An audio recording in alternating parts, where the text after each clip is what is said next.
ఇక సాక్షాత్తు మహాలక్ష్మీదేవి వెలసిన పవిత్ర స్థలం కావడంతో మహిళలు పెద్ద సంఖ్యలో పాల్గొంటున్నారు. తిరుచానూరులో తిరుమల తిరుపతి దేవస్థానం నిర్వహిస్తున్న సామూహిక వరలక్ష్మి వ్రతాన్ని ఏ విధంగా నిర్వహిస్తున్నారు, ఎలా ఆచరిస్తే మంచి ఫలితం వస్తుంది అనే అంశాలపై తిరుమల తిరుపతి దేవస్థాన ఆగమ పండితులు శ్రీనివాస్ ఆచార్యులతో మా కరస్పాండెంట్ వర్మ అందిస్తున్న వివరాలు ఇప్పుడు చూద్దాం.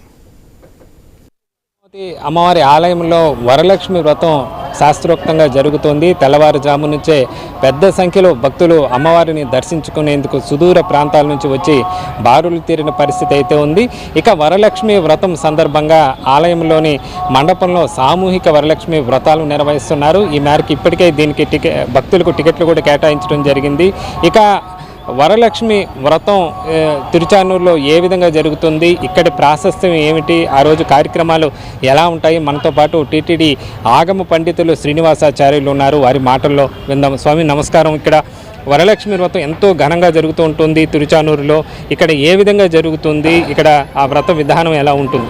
అయితే ఇది అలమేల మంగాపురం, అలిగి వచ్చింది అనేసి కొంతమంది అనుకుంటుంటారు.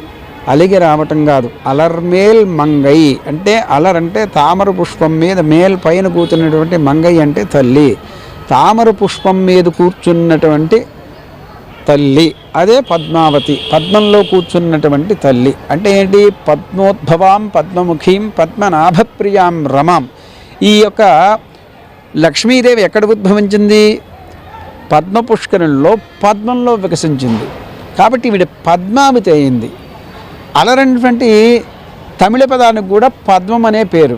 కాబట్టి అలర్మేల్ మంగాపురం ఇది. ఇక్కడ అమ్మవారికి మనం ఉత్సవాలు నిర్వహిస్తున్నాం.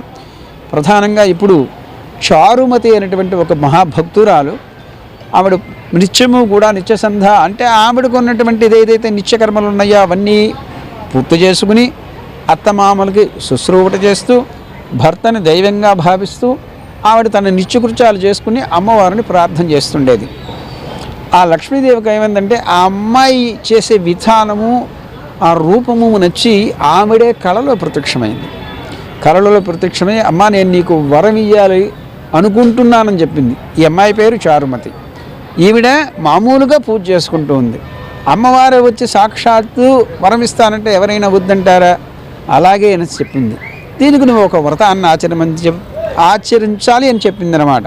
అప్పుడు అత్తమామలు భర్త యొక్క అనుజ్ఞని స్వీకరించి ఆవిడ ఈ వ్రతాన్ని ఆచరించడానికి మొదలుకుంది.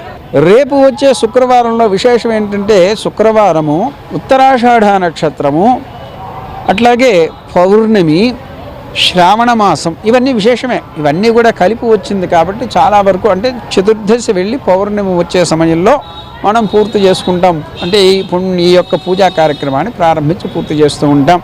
కాబట్టి ఇప్పుడు ఏమైంది? రెండో శుక్రవారం కాకుండా మూడో శుక్రవారం నాడు చేయటానికి గల కారణం అది ఒకటి. మామూలుగా అయితే రెండో శుక్రవారం చేయమనే చారుమతికి అమ్మవారే చెప్పింది. అక్కడి నుంచి శుక్రవార పూజ మహోత్సవం చేసినట్లుగానే దీన్ని చేస్తూ అమ్మవారికి తిరుమంజనాదుల కార్యక్రమాలన్నీ మొత్తం పూర్తి చేసి ఆ యొక్క ఎవరైతే చేస్తారో వాళ్ళందరూ తలంటి స్నానాదులు నిత్యకర్మానుష్ఠానాలను చేసుకుని అమ్మవారికి ప్రార్థన చేసి ఈరోజు వరలక్ష్మి వ్రతం మేము ఆచరిస్తామనేసి ప్రార్థన చేసి ఆ యొక్క పటమో లేకపోతే విగ్రహమో లేకపోతే కలశమో ఏది ఉంటే వాళ్ళ శక్తి అనుసారం, లేదు సాక్షాత్ అమ్మవారు వేయం చేసినటువంటి పద్మావతి అమ్మవారి సన్నిధిలోనో వచ్చి కూర్చుని వాళ్ళ గోత్రనామాలతో పూజ చేసుకోవాలి. రెండోది ఏంటంటే తోరం అంటుంది. తోరం అంటారు దీన్ని. అంటే ఏంటంటే వ్రతబంధము అంటారు, దాన్ని రక్షాబంధము అంటారు. దానికి పూజ చేసి ఆ 9 దేవతలు ఉన్నారు, ఆ స్త్రీ దేవతలు ఉన్నారు. పైగా వాళ్ళందరినీ దాని మీద ఆవాహన చేసి ఆ దేవుడి దగ్గర పెట్టి మొట్టమొదటి అమ్మవారికి కట్టుకుని తర్వాత అక్కడ ఉన్నటువంటి అర్చకులు కట్టుకుని తర్వాత మిగతా వాళ్ళందరూ కూడా దానిని స్వీకరిస్తారు. అది ఆడవాళ్ళైనా సరే కుడి చేతికే కట్టుకోవాలి. కొన్ని విశేషాల్లో ఆడవాళ్ళు ఎడం చేతికి కట్టుకోవడం సాంప్రదాయం, కానీ ఇటువంటి పూజా విధానంలో కుడి చేతికి కట్టుకోవాలి. ఇది వరలక్ష్మి వ్రతం సందర్భంగా తిరుచానూరులో తాజా పరిస్థితి. కెమెరామెన్